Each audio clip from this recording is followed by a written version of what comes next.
Python data science నుండి advanced gen AI వరకు latest technologies నేర్చుకోవడానికి వీక్యూబ్ సాఫ్ట్వేర్ సొల్యూషన్స్ ని సంప్రదించండి. Hello hi welcome to heart with Swapna. ప్రతి వారి జీవితం ఒక జర్నీ. ఆ ప్రయాణంలో ఎన్నో ఒడిదుడుకులు, సక్సెస్లు, ఫెయిలియర్సు, ఎన్నో మనస్తాపాలు, ఇంకా రకరకాల భావాలు మనకి మెదులుతూ ఉంటాయి. కానీ ప్రతి అడుగులో మనం తీసుకునే నిర్ణయాన్ని బట్టే మన తర్వాతి జీవితం ఎలా ఉంటుందని నిర్ణయించబడుతుంది. సో అటువంటి జీవితాలని కొద్దిగా దగ్గరగా చూసే అవకాశమే heart to heart exclusively on iDream.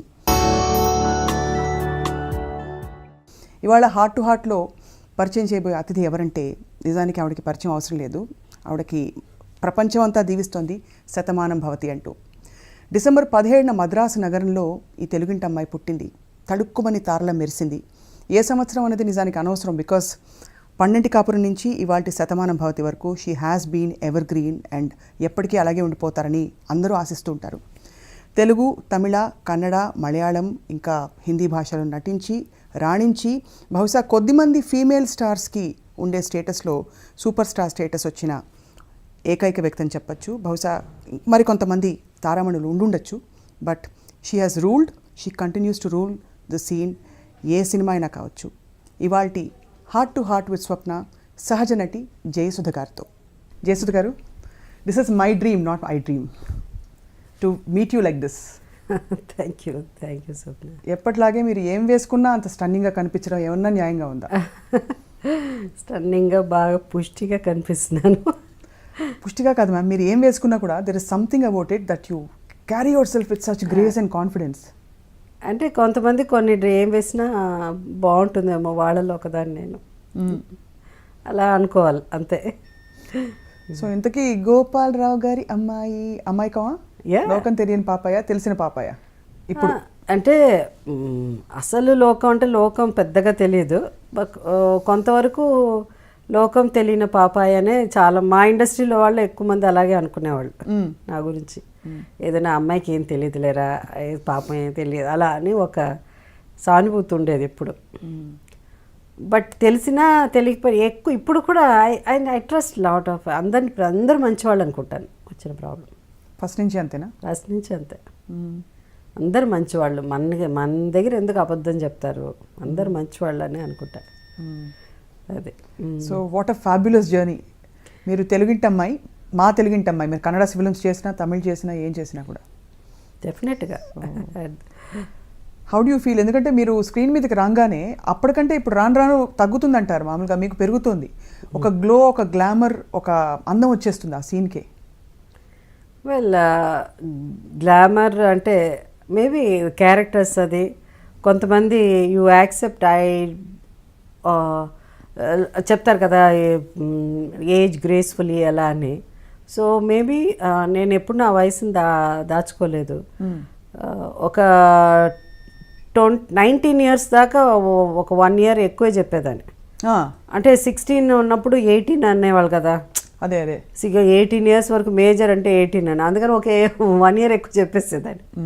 So 20 వచ్చినప్పుడు 21 yearsకి పెళ్లి చేసుకోవాలి అంటే అప్పుడు 21 years లేదనుకుంటా, బట్ ఏదో ఒక నామ్ ఉండేది మనకి ఏదో. సో అట్లా 1 year ఎక్కువ చెప్పేదాన్ని. ఇప్పుడు ఎక్కువ చెప్పట్లే, ఇప్పుడు తక్కువే చెప్తున్నాను. బట్ ఇప్పుడు మళ్ళీ చాలా మధ్యలో ఎంత వయసు ఉంటే ఆ వయసు ఉంటే అదే చెప్పేదాన్ని. ఎప్పుడు జనరల్గా మన వాళ్ళు పూర్తి అయిన ఏజే చెప్పాలి. వన్స్ యూ ఫినిష్ ఆ ఏజే చెప్పాలి, మన నడుస్తున్నది చెప్పడానికి లేదు. సో అలా. కానీ ఇప్పుడు ఏంటంటే ఎక్కడో దూరంలో 60 కనిపిస్తున్నది. అప్పుడు నేను ఇప్పుడు 60 వచ్చి 16లా ఫీల్ అయిపోతున్నాను. సో ఆ 60 చెప్పాలని కోరిక. 60 సడన్గా ఇప్పుడు 40 అయిపోయినట్టు అనిపిస్తుంది. లేదులే, నువ్వు సీరియస్లీ నిజంగా. బట్ మీరు బామ్మ క్యారెక్టర్ వేయడం అంటే ఫస్ట్ మేము అందరం శతమానం భవతిలో అదేంటి బామ్మ ఏమిటి, జయసుధ గారు బామ్మ ఏమిటి అనిపించింది, కానీ భలే సెట్ అయింది మీ ఇద్దరి ఆన్ స్క్రీన్ ఇంటరాక్షన్ అంతా. ఎస్, అంటే బామ్మ అంటే నేను ఎన్నో సినిమాలు చేశాను. ఎందుకంటే నాకు 24 ఏళ్ళు, 23, 24 ఏళ్ళు ఉన్నప్పుడే, నాట్ ఈవెన్ 23, అదే 22 years, 23 years ఉన్నప్పుడు ఐ ప్లే శక్తి అనే సినిమా తీశారు. కృష్ణ గారు, రాఘవేంద్రరావు గారి అదేంటి ఆయన డైరెక్షన్లో కృష్ణ గారు డ్యూయల్ రోల్ చేశారు. సో దాంట్లో నేను కృష్ణ గారు పేరుగా చేశాను, కృష్ణ గారు మదర్గా కూడా చేశాను. కానీ ఆ మదర్ అప్పుడు ఆ రోజు కొంచెం ఇప్పుడు చూస్తే భయంకరంగా ఉంటుంది, విగ్ అంతా ఒకలాంటి విగ్, ఏజ్ ఫేస్కి విగ్గుకి సంబంధం ఉండదు అట్లా.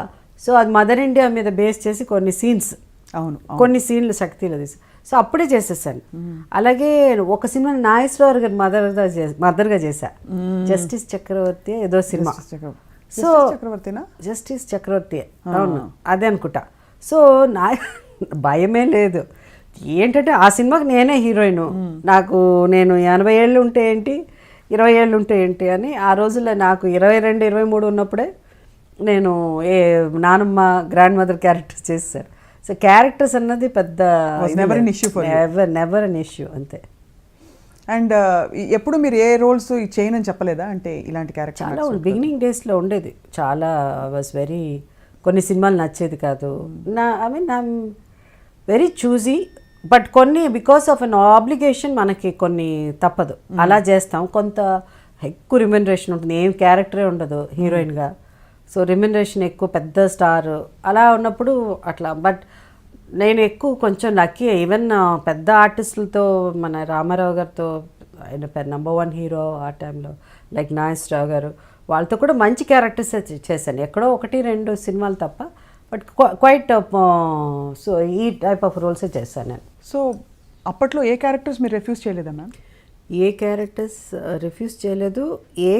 అంటే ఈ చిన్న చిన్న ఇలా కొంచెం ఏదన్నా మరీ డేట్లు లేకపోతే, మరీ నచ్చకపోతే, కొంత డౌట్ వస్తే అలా ఉండేదన్నమాట. సో కెరియర్ అలా సాగిపోయింది. బట్ ఏదైనా నాకు ఇష్టం లేకపోతే మాత్రం నేను డైలాగులు చెప్పేదాన్ని కాదు. If I not convinced I never use to dialogue. ఒక ఎగ్జాంపుల్ ఇవ్వగలుగుతారా? Like what? ఏం గుర్తులేదు. ఏదైనా డైలాగ్ మరీ చీప్గా ఉన్నా, ఏదన్నా ఉన్నా అట్లా అంటే అలా చెప్పేదాన్ని కాదు. If I'm not very convinced అనమాట. నాట్ నెసెసరీ చీప్గా ఉన్నా, ఒకప్పుడు మరీ కొంచెం అది నిజం ఉండదు, దాంట్లో నిజాయితీ ఉండదు, అలా అన్నప్పుడు నాకు అది ఇది కరెక్ట్ కాదు కదా, ఇలా ఉండదు కదా అలా అనేదాన్ని. పెద్ద తెలుగు రాయడం చదవడం రాకపోయినా కూడా తెలుగు డైలాగులు కరెక్ట్ చేసేదాన్ని. సో మీ డైలాగులు మీరు స్క్రిప్ట్ ఏ లాంగ్వేజ్ వింటాను నేను, వినేసి చెప్పేవారు? వింటాను నేను. బట్ రాయడం చదవడం ఎప్పుడు నేర్చుకోలేదు, ఎప్పటికి రాలేదు? రాదు. కానీ రాయడం ఎక్కడ రాస్తానంటే ఓన్లీ పబ్లిక్ స్పీచెస్ ఏదైనా ఉంటే పొలిటికల్గా వెళ్ళినప్పుడు రాసుకున్నాను. అదర్వైజ్ ఐ డోంట్, విని చెప్పడమే అలవాటు. లెఫ్ట్ హ్యాండెడ్ మ్యామ్ మీరు? నేను లేదు, అన్ని 2 హ్యాండ్లు బాగానే పనిచేస్తుంది. ఇది బాగా రాస్తాను, దీంతో అయితే బాగా అంటే మా నార్మల్గా రాయడం, I can write in this hand also. But Telugu ఎలా రాలేదు మీకు? అంటే ఎందుకు రాలేదు అంటే నేర్పించారు, చాలా మాస్టర్ని తీసుకొచ్చి తెలుగు నేర్పించడానికి ట్రై చేశారు, కానీ ఒక్క ముక్క ఇప్పుడు కూడా జయసుధ రాయడమే ఇబ్బంది ఇప్పుడు నాకు. మేబీ అంటే అంతకుముందు ఏదో మిగతా భాషలని గొప్పగా రాస్తానని కాదు, తెలుగు అస్సలు రాలే. తమిళ్ రాస్తాను, రాయడం చదవడం ఉంటుంది, అది ఓకే. బట్ ఎందుకో రాలే తెలుగు. తమిళ్ వరకు బాలచంద్ర గారు మిమ్మల్ని యాక్చువల్గా అంటే యువర్ హిస్ ఫైండ్ కదా? Not his find. నేను అంతకుముందు ఏసీ తిరులోక్ చంద్ర గారు అని ఉండేవారు డైరెక్టర్, చాలా పెద్ద డైరెక్టర్, ఆయన సినిమా చేశాను.